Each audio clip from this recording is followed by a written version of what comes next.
We laughed at the human's old jacket, until the master instructor saw it and forgot how to breathe. I am not going to pretend I was excited about sharing training space with a human. There, I said it. My name is Vec, and before you judge me too harshly, understand that everyone at the Galactic Combat Academy had heard the rumors. Humans were soft, fragile, from some backwater planet that only recently got clearance to join the wider community, and frankly most of us thought it was a charity case. The orientation hall buzzed with nervous energy that morning. 73 cadets from 42 different worlds, all crammed into a space that smelled like recycled air and ambition. I stood near the back with my chitinous plates still aching from the morning's calibration exercises, watching the crowd filter in. There were Corthans, of course, their 6 arms making them natural candidates for multi-weapon combat training. A cluster of Valine floated near the ceiling, their translucent bodies shimmering with bioluminescence, already forming the tight social bonds their species was famous for. I spotted 3 Draxan, their scaled hides marked with traditional warrior scars, looking as unimpressed as I felt. Even a couple of Quilix had made it through the preliminary trials, which was impressive considering their species barely reached my knee height. We were the best, the elite, the ones who had clawed, fought and bled our way through regional qualifications just to stand in this hall, and we were about to begin 6 cycles of the most brutal training regimen the galaxy had to offer. Then she walked in. I noticed the jacket first. How could I not?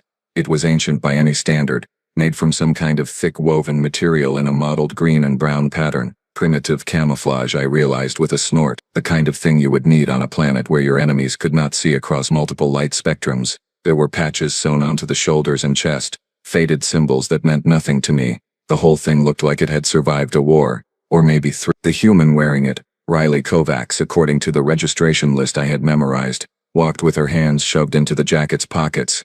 She was tall for her species, I supposed, with dark hair pulled back in a simple tail. Her skin was that odd pale brown shade humans came in, and her eyes, those unsettling forward-facing predator eyes, swept across the room with casual disinterest. Is she serious right now? Thren, a Corthan standing next to me, gestured with 2 of his upper arms. Did she get lost on her way to a historical reenactment? Cora, a Valine who had drifted down to our level, pulsed with amused colors. Perhaps she thinks it is intimidating. How charming. How very, very charming. I watched Riley find a spot along the side wall, leaning against it like she had all the time in the world. A few other cadets were staring now, whispering behind hands and appendages. Jax, a Draxan with particularly prominent horns, actually laughed out loud, the sound echoing across the hall. Did her species not get the memo about standard academy attire? He called out, loud enough for half the room to hear. Or is that the best Earth has to offer? Riley's eyes flicked toward him for maybe half a second. Then she smiled. Not a friendly smile, mind you. The kind of smile that said she had heard every joke before and had stopped caring somewhere around the 1,000th repetition. She shifted her weight, pulled one hand from her pocket long enough to adjust the jacket collar, and went back to studying the room like we were the curiosity and not her. The audacity actually made me bristle. Here we were, proven warriors from established military cultures, and this human from a planet that had barely figured out faster-than-light travel was standing there in her grandfather's hand-me-downs like she owned the place, like she belonged. I leaned toward Thren. This is going to be entertaining, I muttered. Give her 3 days before she washes out. 3 days? Thren clicked his mandibles in amusement. You are generous, Vec. I give her until the first live combat drill. Those soft little bones are going to snap like dried kelp. We were still laughing when the side doors burst open and Master Instructor Dravik entered the hall, and that is when everything changed. Before Dravik arrived, we had a solid 15 minutes of what I can only describe as the galaxy's worst fashion critique session, and Riley Kovacs was the unwilling star of the show. She did not react. That was the thing that started to irritate me, if I am being honest.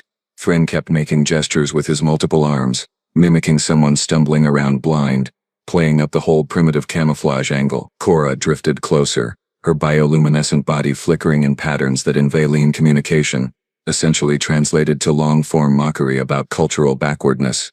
Even Jax, who normally saved his energy for actual combat, kept up a running commentary. I heard humans come from a Class 12 death world, Jax announced to anyone within earshot, his scaled face twisted in theatrical concern.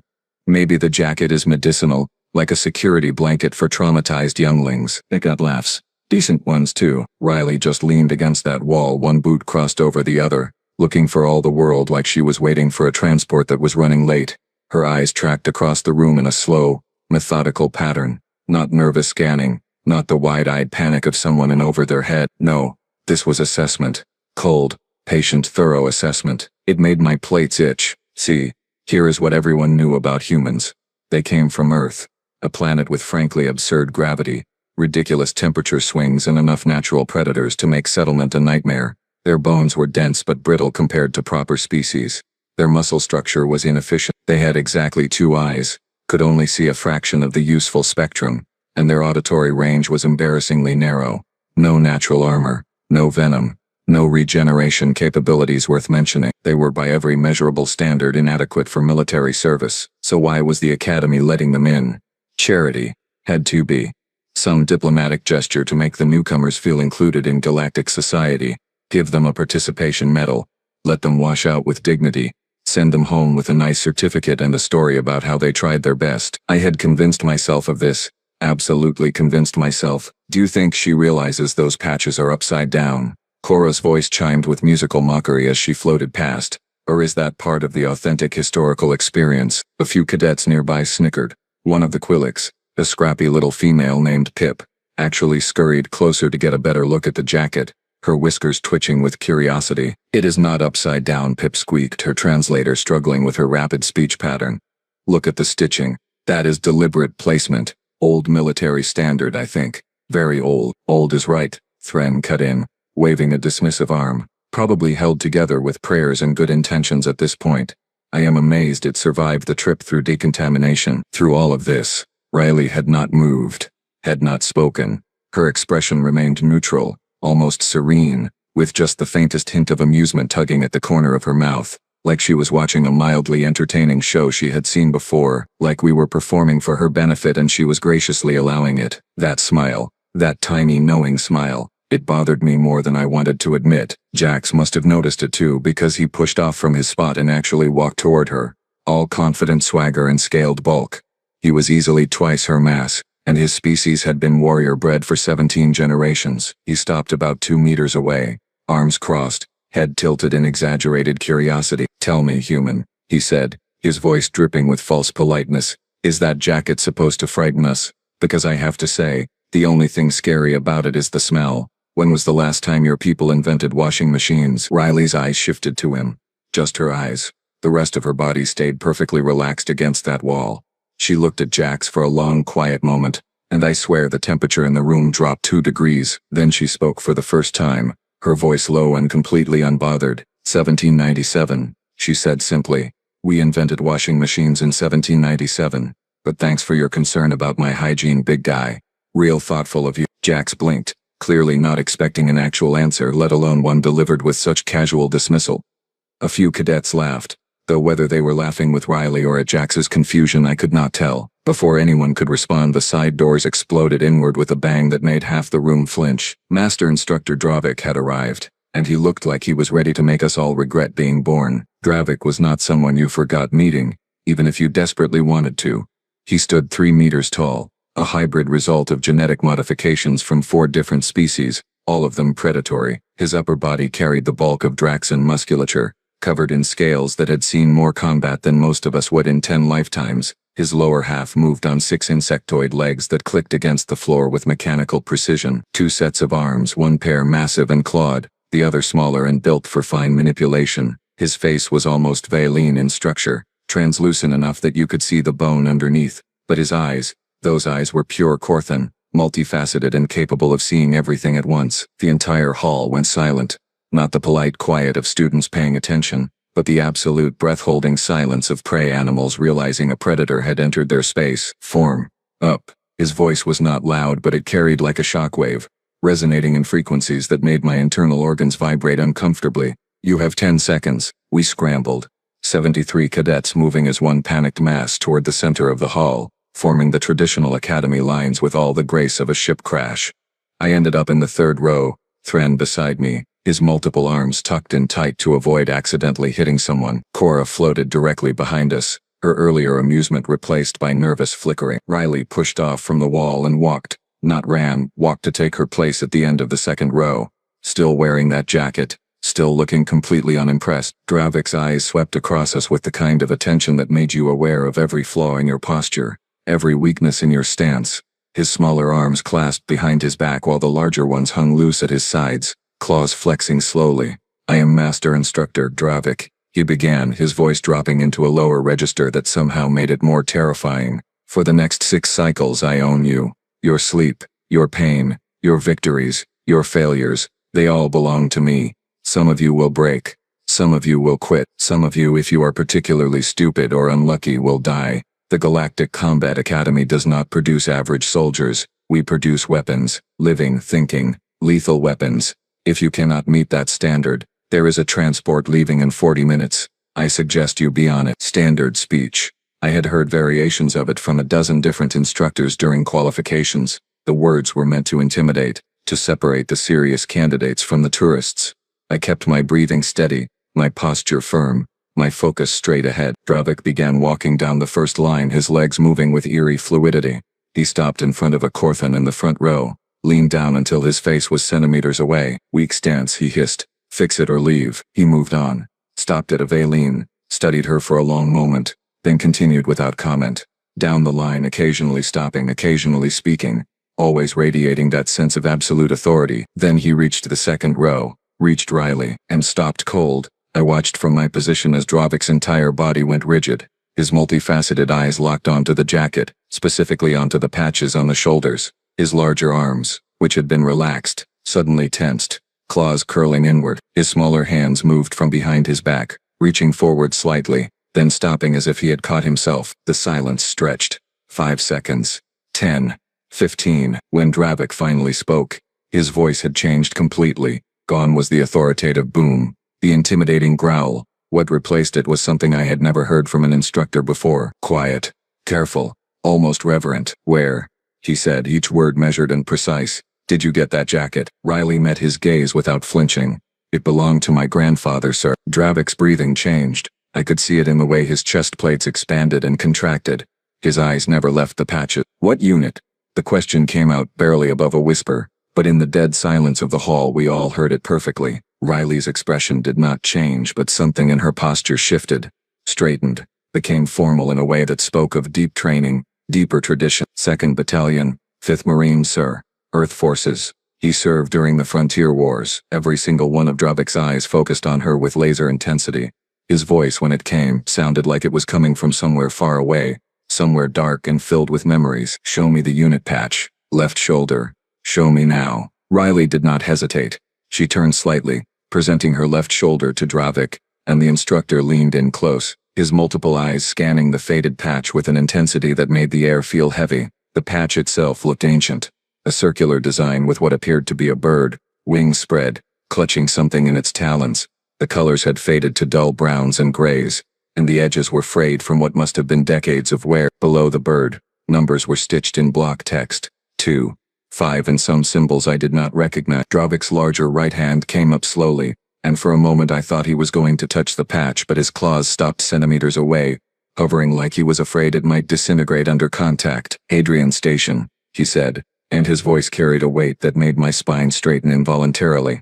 "Your grandfather was at Hadrian Station." It was not a question. It was a statement of fact delivered with the kind of certainty that came from first-hand knowledge. Riley nodded once, crisp and military. "Yes, sir. He was there for the full campaign.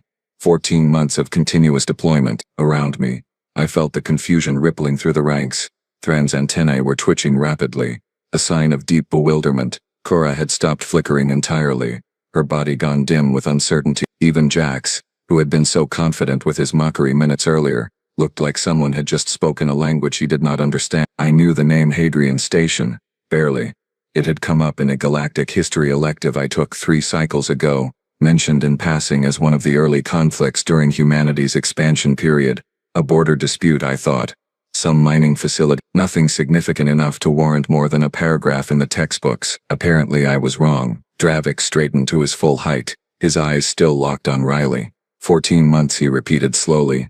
14 months of hell. They told your grandfather's unit it would be a 2-week peacekeeping operation, that the resistance would fold as soon as proper military force arrived. He paused, and something that might have been a bitter laugh escaped his throat. They held that station against 40,000 Vexer shock troops with less than 800 soldiers, no reinforcements, no resupply after month 3. No orbital support after month 7. The numbers hit me like physical blows.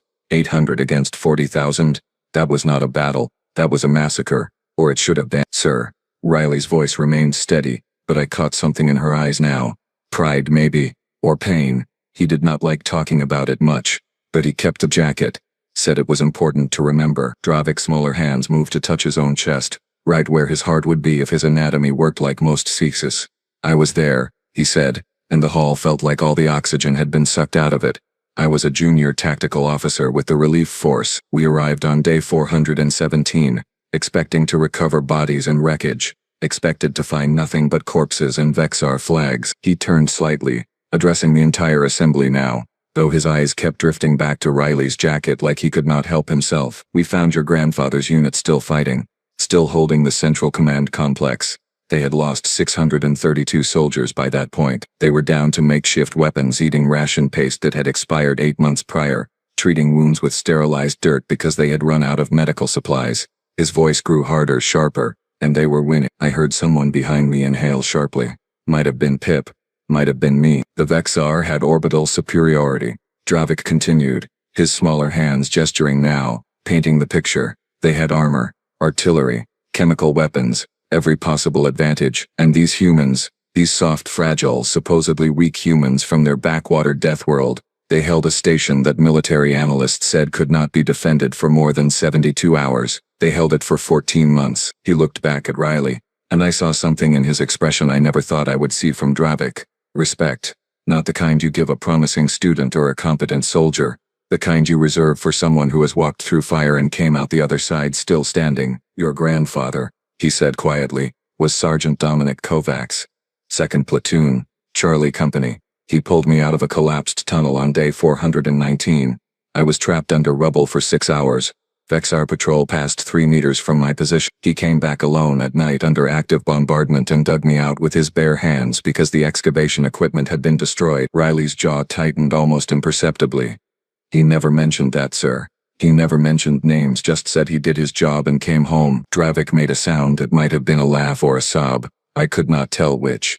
That sounds exactly like him. Exactly. He stepped back, his posture shifting back into instructor mode, but the edge was gone from his voice. He made it home then. Good. That man deserved to make it home. He passed 4 years ago, Riley said softly. Gave me the jacket before he went. Told me if I was serious about this path I should remember where I came from. The silence that followed was absolute and suffocating. Jax looked like someone had hit him with a stun rod. Thran's arms had all gone still, hanging limply at his sides. Cora was pulsing colors I had never seen before, confusion mixed with something that might have been shame. I felt it too, that sick, sinking realization that we had been laughing at something we did not understand, mocking something sacred. Dravik turned to face the rest of us, and when he spoke, his voice had that dangerous edge back, the one that made you want to be anywhere else. Let me make something very clear to all of you right now, he said, his eyes sweeping across every single cadet. You just spent 15 minutes mocking a uniform that has more combat history than your entire species combined. That jacket has seen battles that would break most of you before the first shot was fired.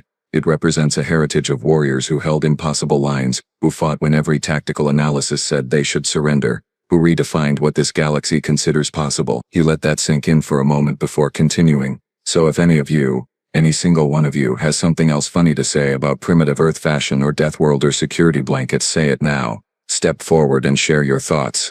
I would love to hear them. Nobody moved. Nobody breathed. Dravik nodded slowly. That is what I thought. Dravik did not dismiss us. Instead, he did something I had never seen an instructor do during orientation. He sat down, just lowered himself onto his 6 legs until he was nearly at eye level with those of us in the front rows, his massive frame somehow making the gesture feel even more significant. You want to know why that jacket matters? His voice had lost the harsh edge, replaced by something that sounded almost like exhaustion. Then I will tell you exactly what I saw at Hadrian Station, and maybe some of you will understand why I do not tolerate disrespect toward human military traditions. Riley remained at attention, but Dravik gestured for her to relax. She shifted into a rest position, hands behind her back, and I noticed her fingers were gripping each other tightly, the only sign that this conversation was affecting her at all. Day 143, Dravik began, and his eyes went distant, looking at something none of us could see. The Vexar had just deployed chemical agents into the station's ventilation system, Standard suppression tactic. Should have killed everyone in the inhabited sections within 20 minutes. We monitored from orbit, waiting for the human distress signals, the surrender broadcasts, anything. We got nothing. Silence. His smaller hands moved in front of him, fingers tracing patterns in the air like he was drawing a map only he could see. 48 hours later we detected movement.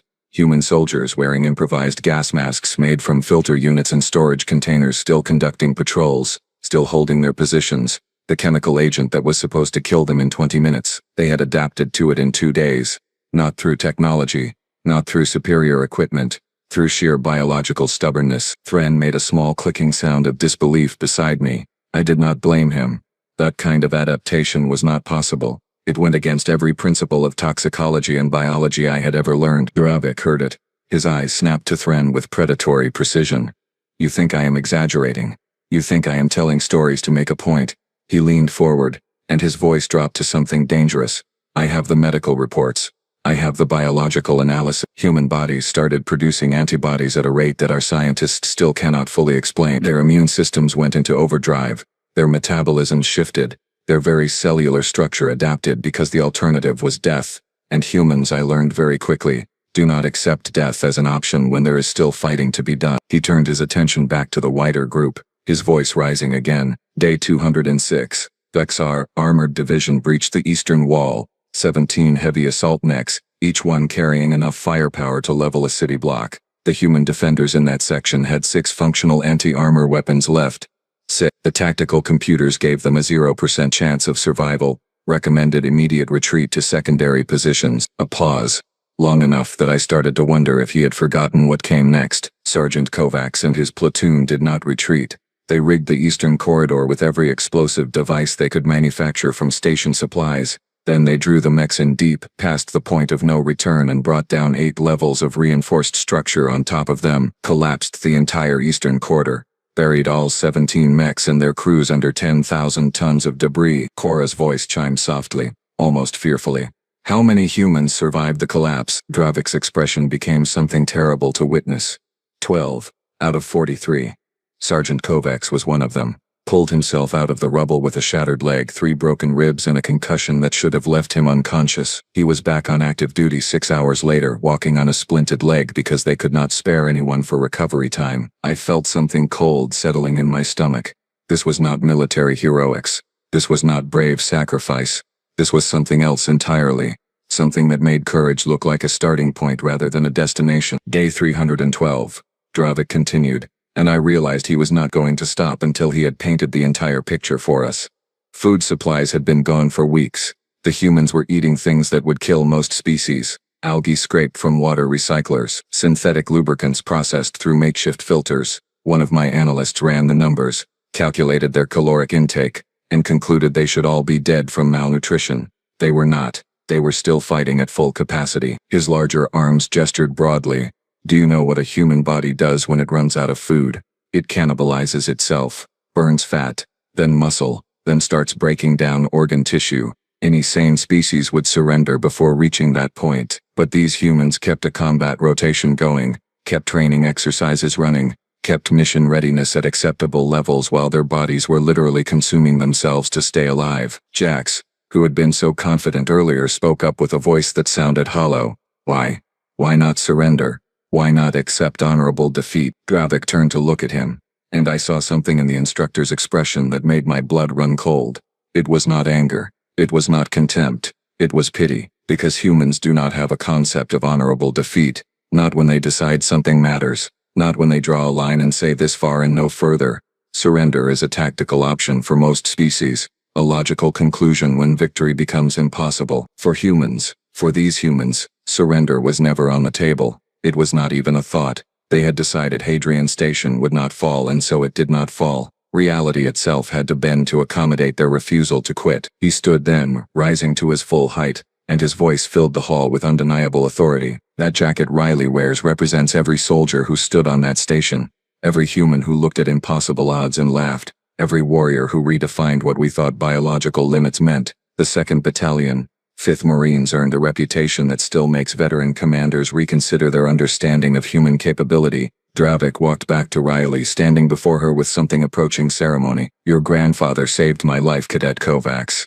He taught me that humans are not weak because they lack natural armor or regeneration or enhanced senses. They are terrifying because they do not need those things. They have something more dangerous. They have spite. They have stubbornness. They have an absolute fundamental refusal to accept that anything is impossible. He raised his voice so everyone could hear. Every single one of you will train alongside this human. You will learn from her. And if you are smart, very smart, you will learn what her people are capable of when pushed, because the galaxy is not a safe place. And the enemies we face do not care about your species' advantages. They care about your will to fight, your refusal to break. And on that measure I have seen humans outlast species that should have crushed them. Riley's expression remained neutral, but I saw her hand move slightly, touching the edge of her grandfather's jacket with something like reverence. I looked at that jacket with new eyes, the faded patches, the worn fabric, the scars of service, and I realized I had been staring at a battle standard, a flag that had never fallen. Dravik stepped back from Riley, his posture shifting into something more clinical, more instructional. The moment of reflection had passed. Now we were back to business, but the atmosphere had fundamentally changed. The mockery was gone, replaced by uncertainty and, if I am being honest, fear. Cadet Kovacs, Dravik said, his voice returning to that resonant instructor tone. I think a practical demonstration is warranted. The rest of you need to understand what you are dealing with. Center of the hall, if you please. Riley moved immediately, walking to the open space in the middle of the orientation hall with that same unhurried confidence. She shrugged off the jacket as she went, folding it with precise, practiced movements before setting it carefully on the floor at the edge of the space. Underneath she wore a simple black training shirt that revealed arms lined with lean muscle. Standard combat assessment, Dravik announced to the assembly. Unarmed. I want to see reaction time, strike efficiency, and defensive posture. Cadet Thren, you will be her opponent. Thren's antennae shot straight up in surprise. Sir, you heard me. Center hall. Now. I watched Thren move forward, his 6 arms flexing nervously. He outweighed Riley by at least 60 kilos, had 4 more limbs to work with, and came from a species that had been practicing multi-limb combat techniques for 7 generations. This should have been embarrassingly one-sided. Should have been. They faced each other across 3 meters of open floor. Riley's stance was loose, almost casual, weight balanced on the balls of her feet.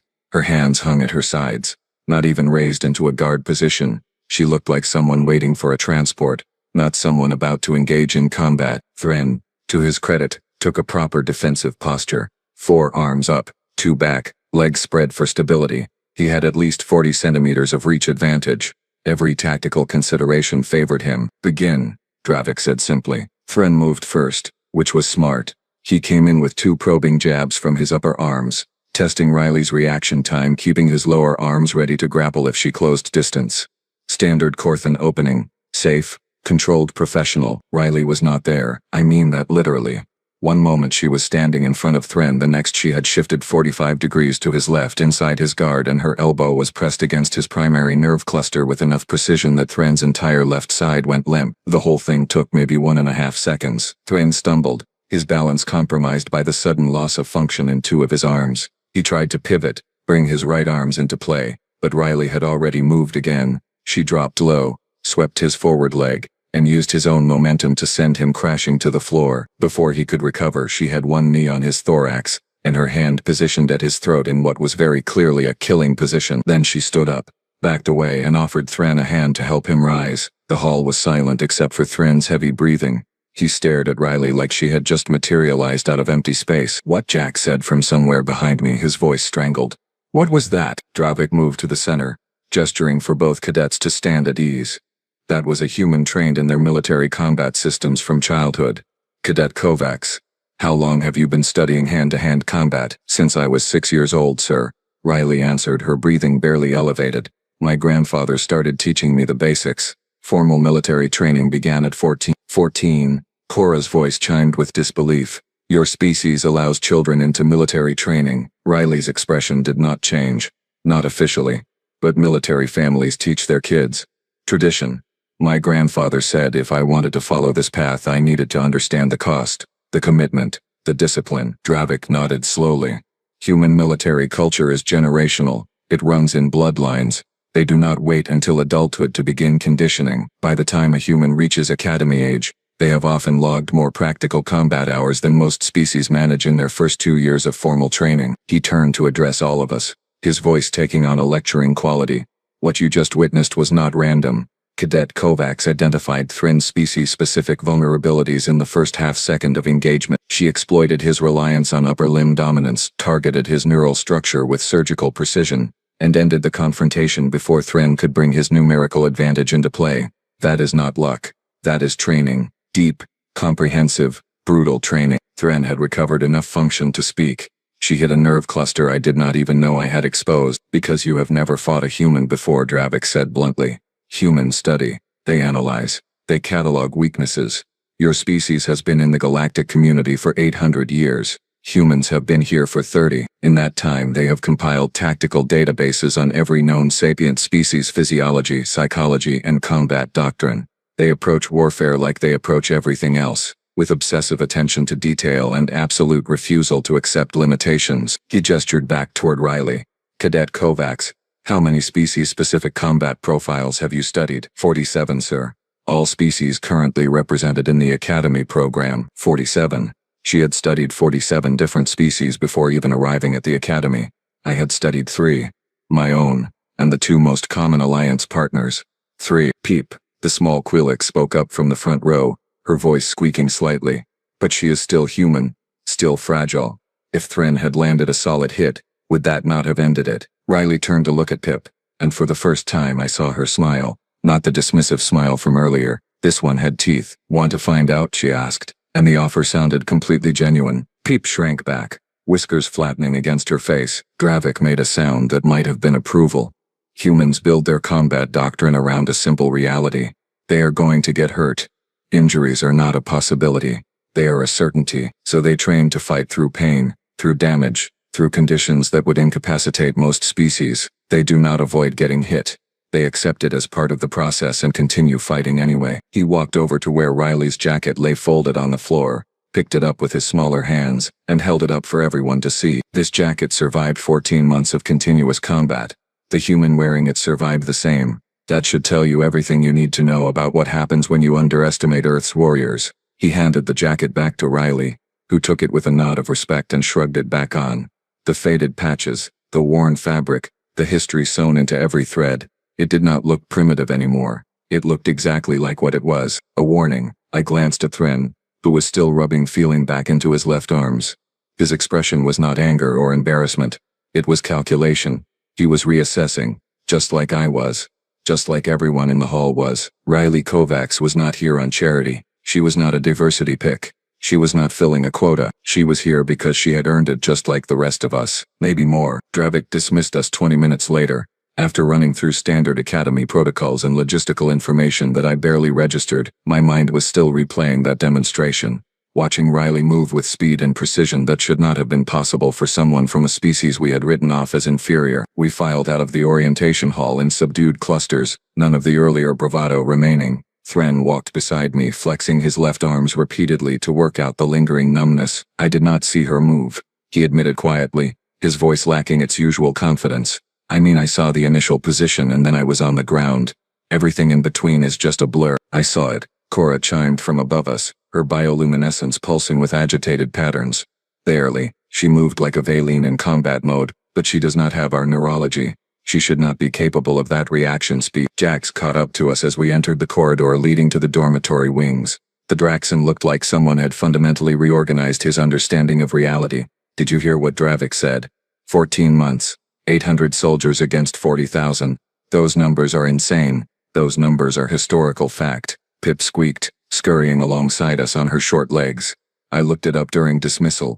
The Battle of Hadrian Station is required reading in advanced military tactics courses. They teach it as an example of impossible defensive actions.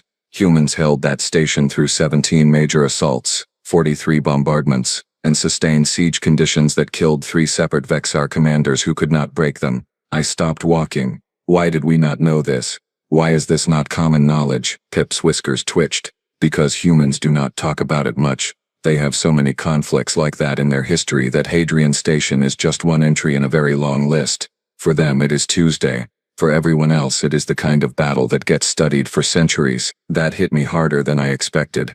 The idea that Hadrian Station was not even particularly special by human standards, that their species had so many examples of impossible victories that this one barely registered as noteworthy in their own historical records. We continued walking in silence until we reached the dormitory common area.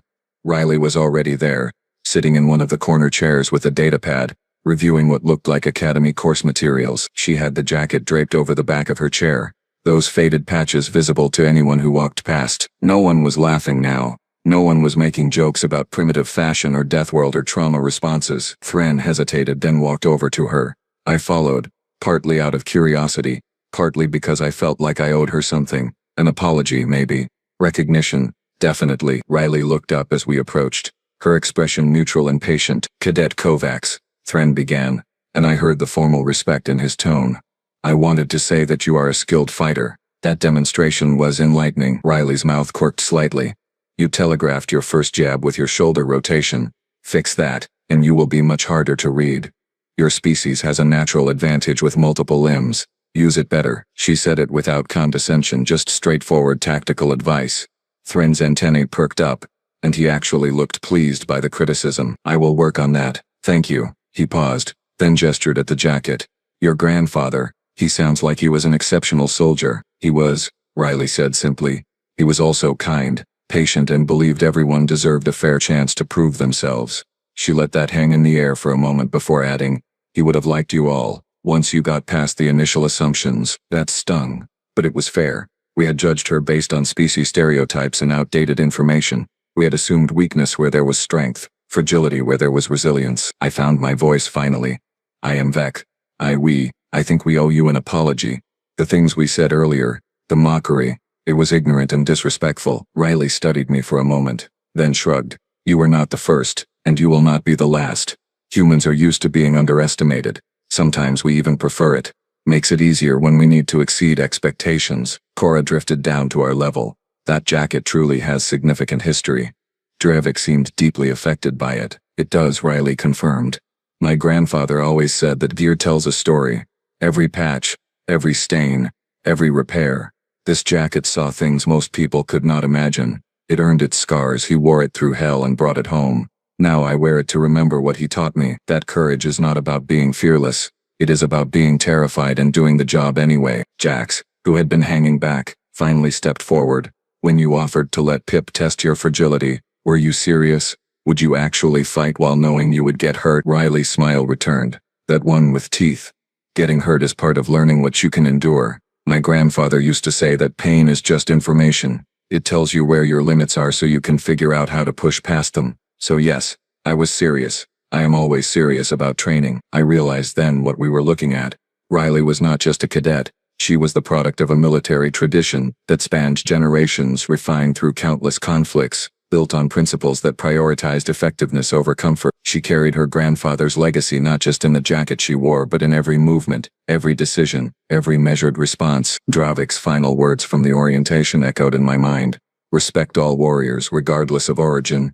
Judge them by their actions, not your assumptions. I had spent my entire life preparing for the academy, training, studying, pushing myself to be worthy of selection. I thought I understood what it meant to be a warrior. Riley had been raised by one, taught by someone who had held an impossible line against overwhelming odds, shaped by a culture that treated military service as a sacred duty passed down through families. We were not competing on equal ground. We were trying to catch up to a standard that humans had been refining for generations. The next 6 cycles were going to be brutal, challenging, possibly the hardest thing any of us had ever attempted, and I was going to be training alongside someone who had been preparing for this since she was 6 years old, someone who carried the legacy of Hadrian Station on her shoulders like it was both an honor and a responsibility. Pip voiced what we were all thinking. This is going to be interesting. Riley looked at the small Quillix and nodded. Yeah, it really is. She went back to her datapad, and we dispersed to our assigned quarters. As I walked away, I glanced back one more time at that jacket draped over the chair. The patches caught the light, faded but still visible, still meaningful, still a reminder that humans did not need natural advantages to be dangerous. They just needed a reason to fight. And the refusal to quit. I had a feeling we were all about to learn that lesson very thoroughly, and honestly I was looking forward to it.